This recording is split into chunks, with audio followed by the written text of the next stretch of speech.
This is for my girls who will do anything for good skin. Korea is like the mecca when it comes to skin treatments, and one of the most popular treatments is yeonjeosa, which is salmon injection. This is how it works and why it's so effective. They get the DNA of salmon and then they use a patented technology to get this thing called PDRN that's apparently really good for regenerative healing and boosting elasticity in the skin.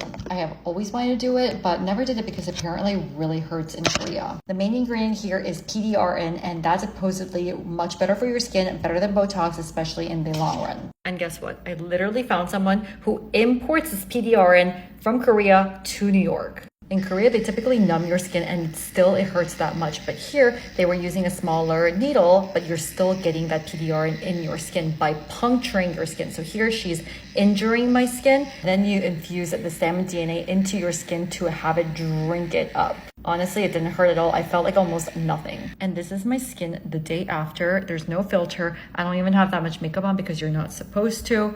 But my skin, it heals inflammation, it tightens your skin, it makes it more elastic, it brightens. The effect is immediate. I have a lot of salmon in my skin and I'm okay with it.